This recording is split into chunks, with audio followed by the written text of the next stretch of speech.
It is the law of gravity, it is the law of aviation, it is the law of hubris, but it's also plain common sense. But if your flight plan exceeds your load carrying capacity, then you will crash. And if your net worth doesn't match your boss, then you will have a credibility crisis. And if you continue to live your flashy lifestyle, living on borrowed money and unpaid dues, then you will lose whatever goodwill you have. And your good times will turn to very bad times.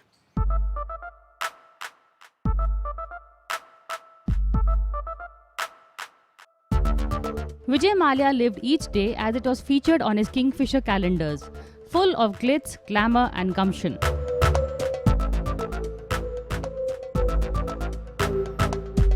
The camera tends to follow me. I don't control the camera. I just sit at one place and watch the game or do my own thing. And if the camera suddenly shows up in front of me, well, it does. He was his own best brand ambassador, clearly believing in the old maxim, if you have it, flaunt it. And he certainly had it all. A Rajya Sabha perch, a flourishing liquor empire, an IPL team, flashy fast cars, exotic villas, sleek yachts, calendar girls, private jets, his own airline, a Formula One team, and the sword of Tipu Sultan. Good times that just rolled on and on. I'll explain this King of Good Times concept because I wrote it. I'm in the beverage alcohol business. Advertising is banned. So we created an aspirational lifestyle branding image around Kingfisher. Now, how do I communicate that? I don't have advertising, I don't have radio, no TV, no nothing. No billboards, no hoardings. Well, guess what? I'm the walking advertisement. But I still live my life with one driver in my mind. I need to be the king of good times. As a pure marketing ploy, it was brilliant. You know, king of good times, he was selling beer, he was selling alcohol, which is a party, it's linked to good times, partying, living well. He launched his airline on the same platform of an airline which offers you such a fantastic time that you forget that you're flying in a cramped air. It was a great idea. Except that to translate a great idea into actual reality and a profitable reality was beyond his. He didn't want to get into the details of managing an airline. Mallya inherited the alcohol business from his father, but the rest of the glamour portfolio was his own doing. And initially, with his father's legacy cushioning his bolder, riskier initiatives, he was fitted as a success. In a culture where few dare to be ostentatious, Mallya's audacity and flamboyance stood out as India's glitterati dashed to climb onto this bandwagon of good times. In the media asked me 2 days ago, he says, "Oh, you're the Indian version of Richard Branson." I said, "I'm sorry, I don't agree." He said, "Oh, what do you mean you don't agree? This is crazy." I said, "Yeah, ask him, he should be the British version of Vijay Mallya." He branded Kingfisher Airlines on the lines of Richard Branson, the way he branded Virgin Airlines. So it was a very personalized kind of branding leading from the front. If you travel Kingfisher, he would before the aircraft took off, he would come on the screen and he would say, "I've personally chosen my air hostesses. I've personally chosen the menu." So in that sense, it was a it was a personal trip for him. So that's where the ego comes in. Welcome aboard Kingfisher Airlines. From the day we've started flying, I've tried to create the finest experience for you and bring back the element of style in travel. And Vijay Mallya certainly knew how to mix pleasure with business.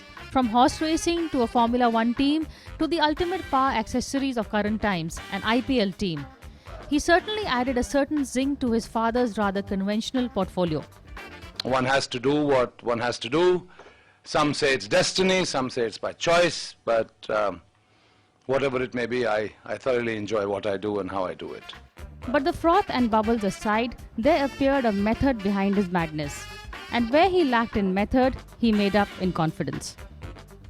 There's a method in what we do.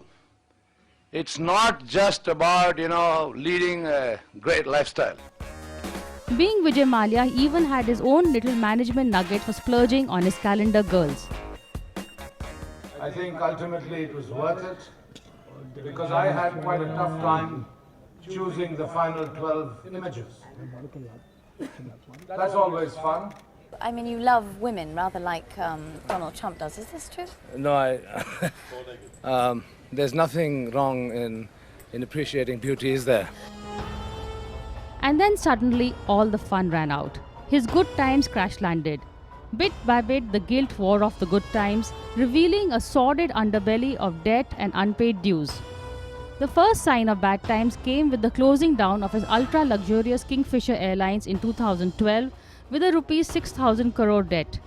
The airline had been launched in 2005 as a luxury carrier. Some say he launched this as a present for his son Siddharth's 18th birthday. But in 2007, he ventured into the low-cost carrier business with the acquisition of Air Deccan. The jury is still out as to whether this proved to be the Achilles heel of his growth plans. At the time, Mallya needed Air Deccan's 5 years of experience to fly international routes and reportedly paid rupees 1,000 crore for this acquisition. Some would say that it was only appropriate that he named the low-cost wing of his airline Kingfisher Red, for he had to shut this down 4 years later with the rupees 6,000 crore debt already hanging over him. So buying Air Deccan was not a mistake by itself, but I think the fact that Kingfisher Airline, that it was started at a time when the oil prices were at a huge high, at a time when oil and petroleum and aviation fuel is such a big part of the cost of running an airline. It was a high cost operation with absolutely no effort in making sure that profits were in line with what was being spent. On top of that, it was saddled with the acquisition of Air Deccan. So it was, surmounting of the troubles for Kingfisher. At some point, the entire business model broke, and you kept putting money after bad money, and then finally there was no money to put into Kingfisher Airlines. His single biggest mistake was getting into airlines. That is a mug's game, everybody knows that. He believed that his nose was bigger than Naresh Goyal. He wanted to finish Jet Airways. Look what he ended up doing. He flew on a Jet Airways flight to London.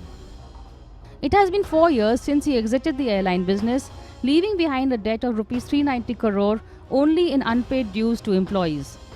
His borrowings from banks have only increased with unpaid interest from 7,000 crore to hit the current 9,091.40 crore figure. He was also forced to sell a majority stake in United Spirits to Diageo in 2012.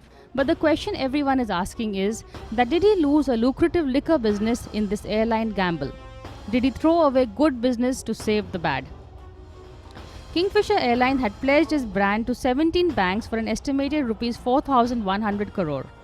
Mallya had given a personal guarantee of rupees 248.97 crore, while United Brewery Holdings provided a corporate guarantee of rupees 1,601.43 crore. In addition, Kingfisher provided a pool collateral security of rupees 5,238.59 crore, which included Kingfisher House in Mumbai.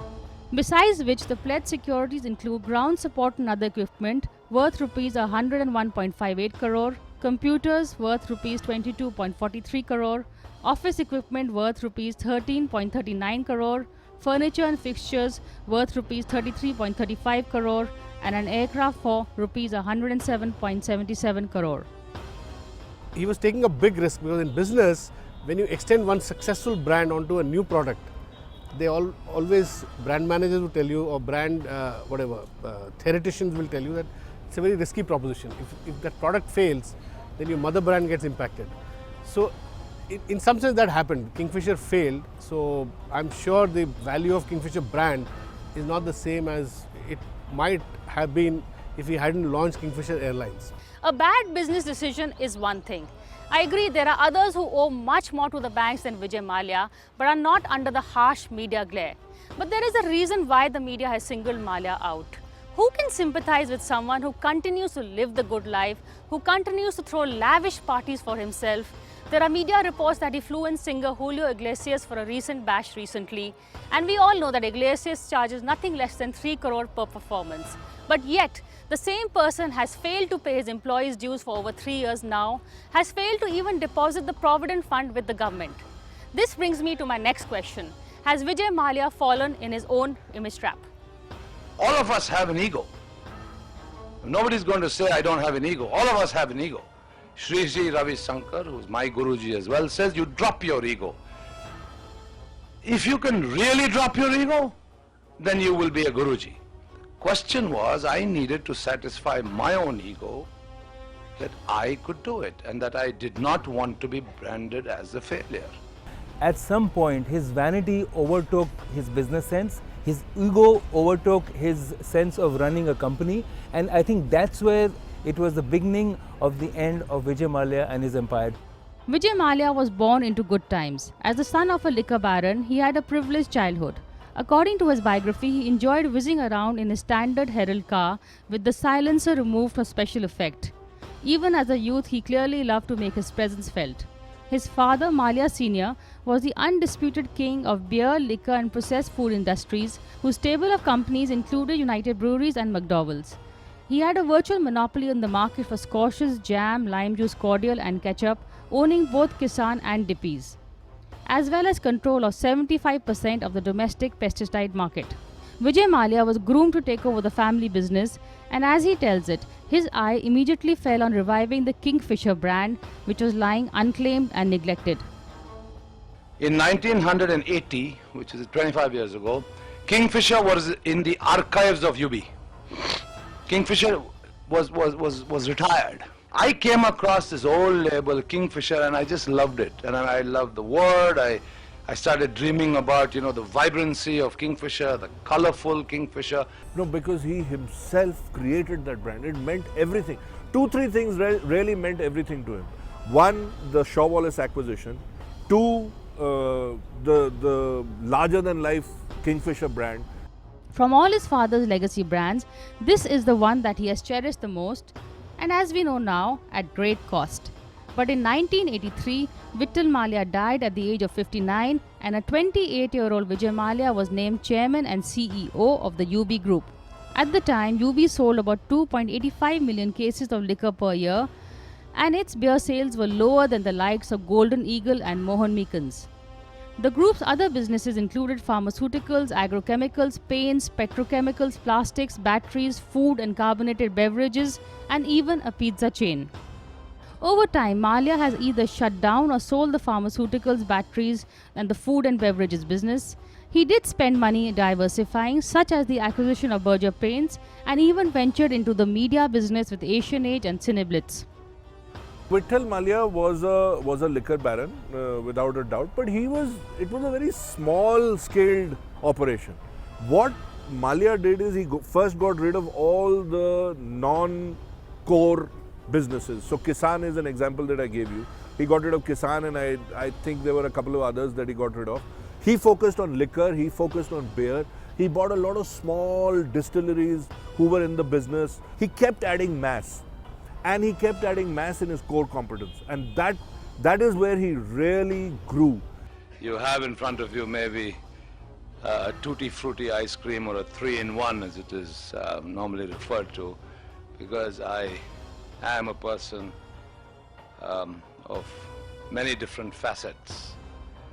Not because I entirely choose to be one with different facets, but as I will go on to explain, circumstances have been such through my life. There is no denying that he had his moments. United Spirits became the world's largest liquor firm by volume, selling 120 million cases in 2015, while United Breweries, the maker of Kingfisher beer, became India's biggest brewer, far ahead of rivals such as Saab Miller. He had a vertically integrated liquor empire with just about everything, from Scotch because of the acquisition of White & Mackay to whiskies right down the line.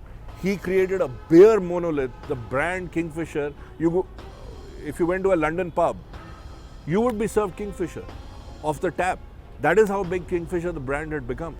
Part of the Mallya folklore is his battle with Manu Chhabria over the acquisition of Shaw Wallace.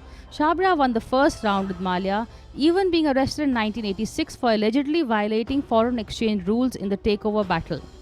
Mallya was released within a day, but Chhabria won control of Shaw Wallace. It was only after Chhabria's death that he was able to buy Shaw Wallace for Rs 1300 crore from the Chhabria family in 2005. I remember going to Dubai and meeting both Manu Chhabria and Vijay Mallya at the height of that battle. It was for Mallya himself, capturing Shaw Wallace was probably the highest point in his business career. And when he actually made that acquisition, he must have really partied that night. It was probably the single biggest business moment in Mallya's career. There were many more acquisitions, many more companies that were added to Mallya's brand wagon, so to speak. But all this while, he never forgot to party. And as the media splashed pictures of his lavish do's all over the place, few realized that it was actually their taxpayers' money that he was parting with. The emperor of good times was clearly strutting around in borrowed clothes. So hold that thought while we take a break.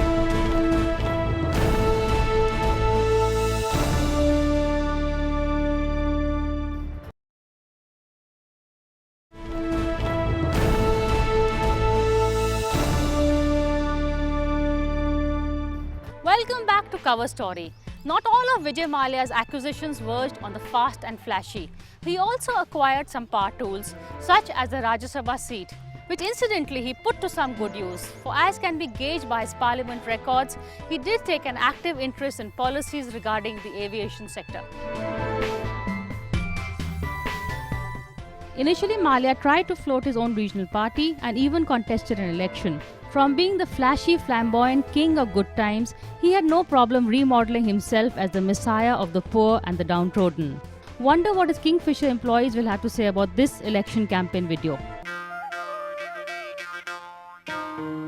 ಈ ಮಕ್ಕಳ ಶಿಕ್ಷಣ ಮತ್ತು ಭವಿಷ್ಯದ ಬಗ್ಗೆ ಚಿಂತಿಸಬೇಡವೆ. ನಗುಮುಖದ ರೈತರನ್ನು ನೋಡಬೇಡವೆ. ಬದಲಾವಣೆಯ ಸಮಯ ಬಂದಿದೆ. ಬನ್ನಿ ಕರ್ನಾಟಕವನ್ನು ಬದಲಾಯಿಸೋಣ. But when that came to naught, he chose the Rajya Sabha route to Parliament.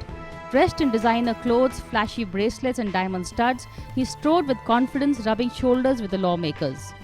He entered politics for clout, to further his business interest and to basically wield power. Not necessarily, he never made a great speech in Parliament. Nobody has ever heard. He was there everywhere, you know. So he's taken BJP's help, he's taken JDS's help, he was part of Janata Party, he was close to Sharad Pawar, I'm told he was NCP. So I think he enjoyed clout across the political spectrum. How can you claim to be a leader of the masses or a leader of the poor when you do not pay the statutory dues of provident fund of your employees to the government? That's a criminal act which can land you in jail with no bail. You see something like that happening in the US, where a billionaire, Donald Trump, thinks that he can run the country because he ran a very good business. In fact, there's so many parallels to Donald Trump and Vijay Mallya, because Donald Trump also inherited a $200 million business from his father and he built it to a new level. He was, unlike Mallya, a more efficient businessman. You are the Donald Trump of India, both in your personal life and your sort of business profile. So how do you feel about that? Is that a compliment or? Well, I don't know Mr. Trump personally. I've read a lot about him. He obviously likes to live his life, Yes. as I indeed do. As you indeed do. But not yet anywhere near bankruptcy. Well, that was then. But anyway, back to the past. The house that Vittal Mallya built is fast unraveling. His son's sweetheart exit deal with Diageo has run into rough weather.